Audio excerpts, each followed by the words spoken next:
Hello YouTube, Daniel, chapter 2, and I'm going to be reading starting in verse 19. Okay, this is talking about God revealing to Daniel the meaning of Nebuchadnezzar's dream. Then was the secret revealed unto Daniel in a night vision. Then Daniel blessed the God of heaven. Daniel answered and said, Blessed be the name of God forever and ever. For wisdom and might are his. And he changes the times and the seasons. He removes kings and sets up kings. He gives wisdom unto the wise, and knowledge to them that know understanding. He revealeth the deep and secret things. He knows what is in the darkness, and the light dwelleth with him. Okay, this is saying he changes the times and the seasons. He removes kings and sets up kings. And if you keep reading on, you see how Nebuchadnezzar, he thought that he set himself up. He was walking through the palace and he said, Is this not great Babylon that I have set up? And then Nebuchadnezzar set up an image that he told everybody to worship. And if you notice, the image is 60 cubits by 6 cubits. The number of 6 is a number of man. And if you look up the name of Seth, Seth was one of Adam and Eve's sons. After Cain slew Abel, they had a son named Seth. And if you look this up in Strong's Concordance, Seth in the Hebrew dictionary is number 8,352. And it's Hebrew word set. It means determined, granted, or restitution. It says it's the same word as reference number 8,353, which is Aramaic word. And it comes from number 8,361, and it means 6, or sixth, S-I-X-T-H. It says it comes from number 8,361, and if you look that one up, it comes from number 8,353, and it cross-references with 8,346, and it means 60 or 60. And then you look up number 8,346, it means 60 or plural of 6. So you have 66. It also means 60, and it means 60. Okay, and then it comes from number 8,337, which pretty much means the same thing, 6 or 16 or 60 and 1,000 or 60 and 16. So the name Seth was God restoring the righteous men to Adam and Eve. And I hope I didn't bore you with all those numbers. But if you have a Strong's Concordance, you can look up these meanings because it gives you the meaning of the original Hebrew, the Old Testament. Okay, so you have God that says he sets up and removes kings, and he gives wisdom unto the wise, and knowledge to them that know understanding. Okay, so when God restored man, Adam and Eve named him Seth, which means 6 or 60 or 60th.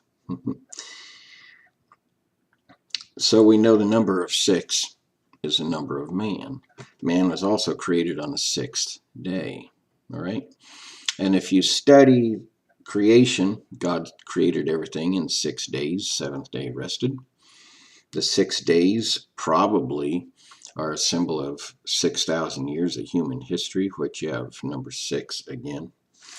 All right, now, God says he sets up kingdoms and he takes down kingdoms. The image that Nebuchadnezzar saw in Daniel chapter 2 says it'll be destroyed by a rock made without hands, which is a symbol of Jesus Christ. Says that this rock will smash the stone, says that's, I'm going to read it here. This is Daniel chapter 2, verse 34. Thou saw till a stone was cut out without hands, which smote the image upon his feet that was of iron and clay, and broke them to pieces. Then was the iron, the clay, the brass, the silver, and the gold broken to pieces together, and became like the chaff of the summer threshing floors. And the wind carried them away, that no place was found for them. And the stone that smote the image became a great mountain and filled the whole earth. That means that Jesus Christ will rule the world. All right. So these kingdoms that this image represented, and this image was 60 cubits tall and 6 cubits wide, which is number 66, which again corresponds to Seth, which God restored in man. Then man spread all over the earth. God is going to set up these kingdoms, and he tells all about these kingdoms in Daniel, and if you study it, you'll see that.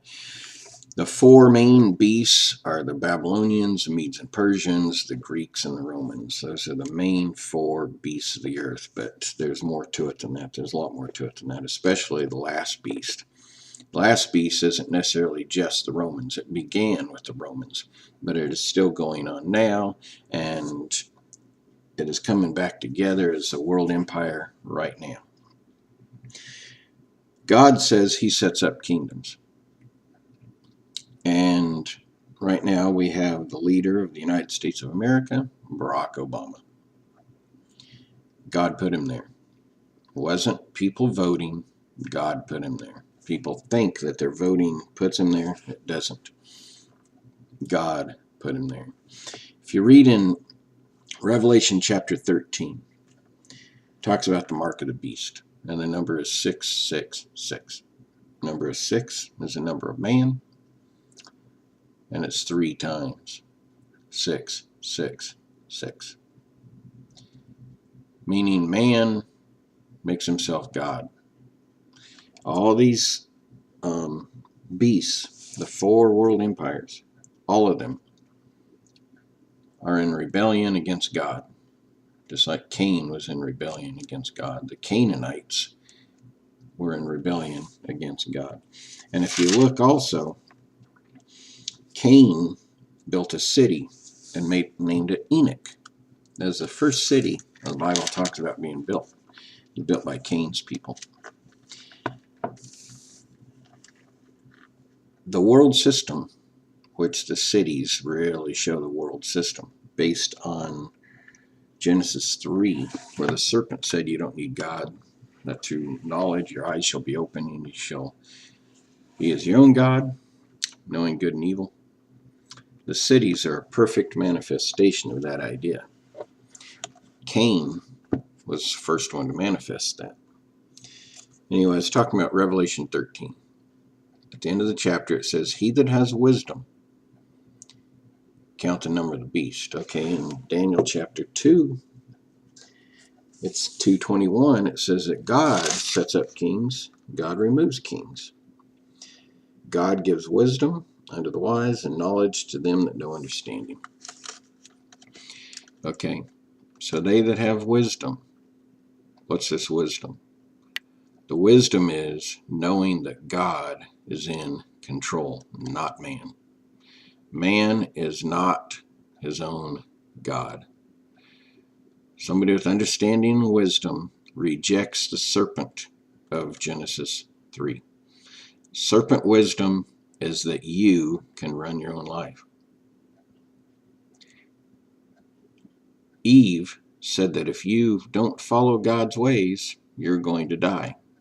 The serpent said, no, you won't. That's what you hear in our society all the time. When people die and they aren't even Christian, you hear on the news all the time, oh yeah, they went to a better place. That's a serpent speaking through the media. He's saying that you automatically just go to a better place, whether you have Jesus Christ or not. The mark of the beast is anybody that says man runs his own life. There's more to it than that, I know, because there's going to be a mark where you can't buy or sell. But The people that won't take that mark to buy or sell will be the people that knows God rules, not man. And that God supplies, that God sets up governments, not man. That God is sovereign, that God says what is right and wrong, not man. That we are owned by God, not man.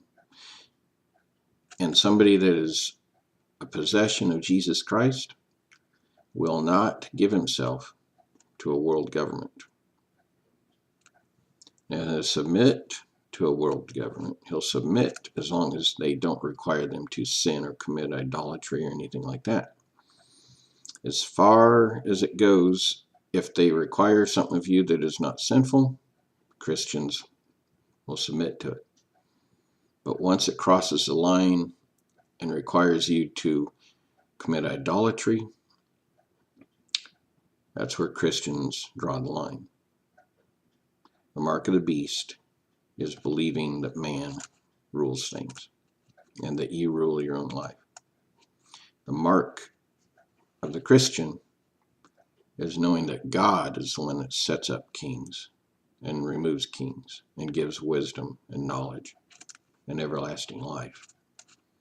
That is the wisdom. Number 666.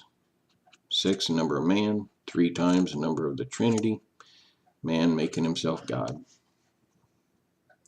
God has put Barack Obama where he is for a purpose. Joel chapter 3, God said he will judge the whole world by bringing about the battle of Armageddon. That's what's going to happen. And it probably won't be far away. God bless you.